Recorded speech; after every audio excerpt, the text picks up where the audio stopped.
প্রিয় মুসলমান ভাইরা আমার, গুনাহ করতে করতে এই জন্য এলেমের মজলিসও ভাল লাগে না, জুমার মধ্যে বয়ান হয়, কোরআন হাদিসের তর্জমা, এটাও ভাল লাগে না। তালিমের মজলিস হয় প্রত্যেক দিন নামাজের পরে, এখানেও মানুষ বসে না, কাজ নাই কিন্তু। কারণ গুনার দিকে ওই যে এটা আমাদের দেশে বলে কাইন নেয় আর কি। ঘুড়ি দেখছেন আপনারা? ঘুড়ি যদি সঠিকভাবে না ওর একদিকে যদি যায়, তাহলে আরেক দিকে ওর পাশে একটা ভারী কিছু দেয়, যাতে সঠিকভাবে কি করে, বুঝাইতে পারি না মনে হয় আঞ্চলিক ভাষা, যাতে সঠিকভাবে কি করে, তা আমাদেরকে গুনাহের দিকে ধাবিত করে, গুনার দিকে খাই, ঠিক না বেটি? এদিকে তালিম হয়, সব বাইরে জায়গা, বাইরে গিয়ে কোথায় যায়, আমি মনে করি সবার কাজ আছে, এই কোনো কাজ নাই, চার দোকানে গিয়ে আড্ডা দিবে, এই কাজ আছে না নাই? ক্যারাম বোর্ডের গুডিতে গিয়ে টোকাবে, জুয়ার আড্ডায় গিয়ে বসবে, মদের আড্ডায় গিয়ে বসবে, সিনেমা হলের সামনে গিয়ে বসবে, টিভির সামনে গিয়ে বসবে, ওখানে ঘন্টার পর ঘন্টার সময় আছে।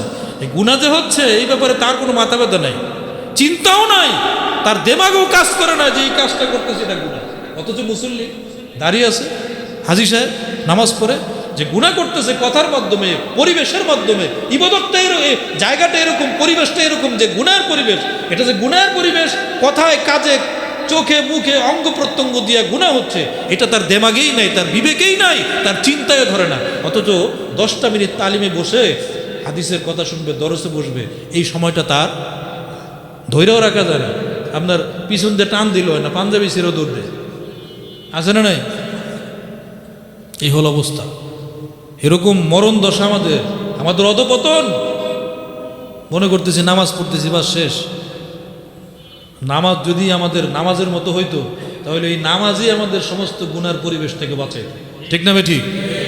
যারা নামাজি তারা চিন্তা করবে, আরে ভাই মাত্র নামাজ পড়ে আসলাম, এখন আমি টিভির মধ্যে অশ্লীল এই নর্তকীর ছবি কিভাবে দেখি?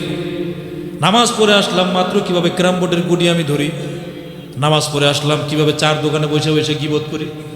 নামাজ পড়ে আসলাম কিভাবে আমি মানুষের সমালোচনা করি? নামাজ পড়ে আসলাম কিভাবে আমি একটা মানুষের নামে চগলখড়ি করি? মানুষের বিবেকে বাধা দিত তখন, ঠিক না ভাই ঠিক? যেহেতু বিবেকে বাধা দেয় না, বিবেক বলে না যে এটা গুনাহ করতেছিস, খবরদার এই পথে যাবি না, এটা করবি না, এটা বলবি না, এটা যেহেতু বলে না, তাহলে বোঝা গেল গুনাহের প্রভাব আপনাকে সমস্ত ইবাদত থেকে বিরত রাখতেছে। বুঝতে পেরেছেন প্রিয় মুসলমান ভাইরা? আর কেমনে বুঝাইলে আপনারা বুঝবেন? আপনার দ্বারা গুনাহ বেশি হয়, ইবাদত কম হয়, তার মানে গুনাহের প্রভাব বেশি, ঠিক না বেটি? এই জন্য গুনাহের 2 নম্বর ক্ষতি হচ্ছে, গুনাহগাররা এলেমের পরিবেশ থেকে বিরত থাকবে, এলেম ঢুকবে না অন্তরের ভিতরে। কোরআন হাদিস না ঢোকার কারণে ওই বান্দা তো জাহেল হয়ে যায়, মূর্খ হয়ে যায়। নামাজেরই মাসলা মাসাইল জানে না, রোজার মাসলা মাসাইল জানে না, যাকাতের মাসলা মাসাইল জানে না, ইবাদত বন্দি করার জন্য যে সমস্ত মাসআলা মাসাইলগুলো জানা দরকার সেগুলো জানে না। দ্বীনের বই, ইসলামের বইও পড়তে পারে না। অনেক মানুষের বাড়িতে যায় দেখি, ঘরে লাইব্রেরি আছে ঠিক, মাও সেতুংয়ের বই আছে, মার্কস লেনিনের বই আছে, এরপরে আপনার শেক্সপিয়রের বই আছে, বড় বড় তথাকথিত আধুনিক আপনার তথাকথিত দার্শনিক বৈজ্ঞানিকদের বই আছে, পাশাপাশি কোরআন শরীফও আছে, আবার নবীর একটা জীবনীও আছে। কোরআন শরীফ আর নবীর জীবনীটা বছরে একবারও ধরে না, ওটার উপর তো ময়লা পড়ে গেছে। কিন্তু শেক্সপিয়রের বই, মার্কস লেনিনের বই, মাও সেতুংয়ের বই, বড় বড় দার্শনিকের বই, রাত দিন 24 ঘন্টা সেগুলি পড়ে, ওইটার এলেম অর্জন করে, কিন্তু দিনের এলেম অর্জন করে না। হাদিস জানে না, কোরআন শরীফের একটা তাফসীর জানে না, তর্জমা জানে না। এরকম লোক আছে না? আছে কিনা কোন?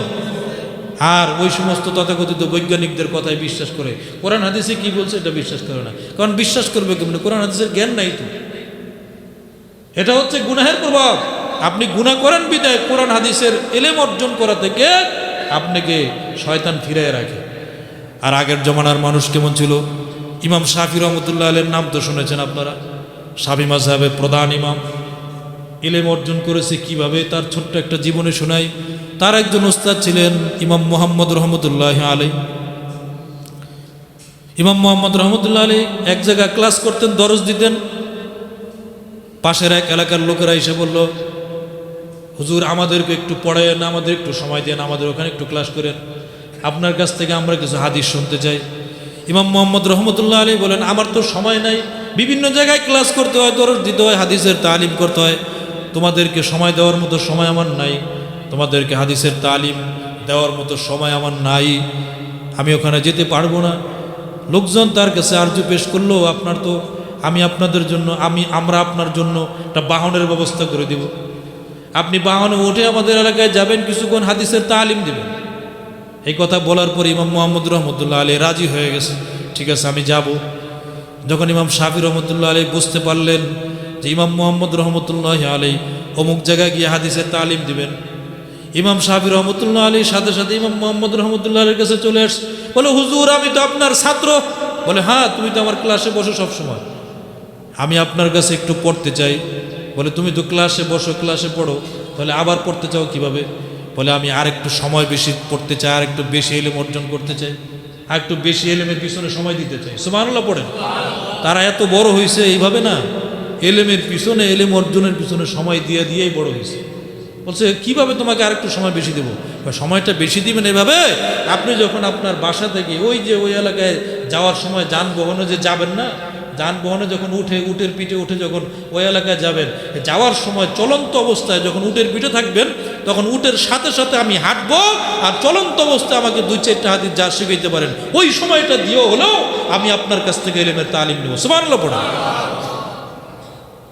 এলেম অর্জনের প্রতি তাদের আগ্রহ, উদ্দীপনা এবং সৎ সাহস এবং চিন্তা চেতনা, সময় কি পরিমাণ ব্যয় করেছে বিধায় তারা আজকে এত বড় ইমাম হতে পারেছে। ঠিক না বেঠি?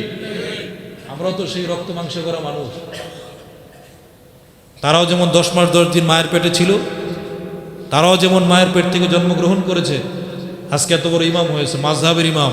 আপনি আমি তো মানুষ, আমরাও যদি এরকম এলেমের পিছনে সময় দিতাম, তাহলে আমরাও এলেম, কোরআন এবং হাদিসের এলেম থেকে কিছু টুটাপাটা পাইতাম। ঠিক না বেটি? মাও সেতুংয়ের বই, শেক্সপিয়রের বই, এরপরে আপনার মার্কস লেনিনের বই, আর ওই যে কতগুলো নাস্তিক বাস্তিক আছে, হুমায়ুন আজাদ, এগুলির বই পড়ার মতো সময়, পেপার পত্রিকার মতো সময় আছে। দেখবেন পেপার ধরলে বুড়াস আছে, আর হয়েছে পেপারের থেকে চোখ আর উড়ায় না, ওইখান থেকে সময় আছে। হাদিসের তালিমে বৈশা 10টা মিনিট সময় দিয়া একটা হাদিস শুনা মসজিদ থেকে বের হবে, এই সময়টুকু আল্লাহর বান্দার হাতে নাই। আমাদের অধপতন কোথায় দেখছেন এবার? বুঝতে পারছেন? তাইলে গুনার ক্ষতি কয়টা বললাম? 1 নম্বর ক্ষতি হচ্ছে আল্লাহ ইবাদত থেকে তাকে বঞ্চিত রাখবে। এটা কি ভালো জিনিস? 2 নম্বর ক্ষতি হচ্ছে এলেম থেকে বঞ্চিত রাখবে। 10টা ক্ষতি, আরও সামনে 8টা আছে। শুনবেন তো? রাজি আছেন তো?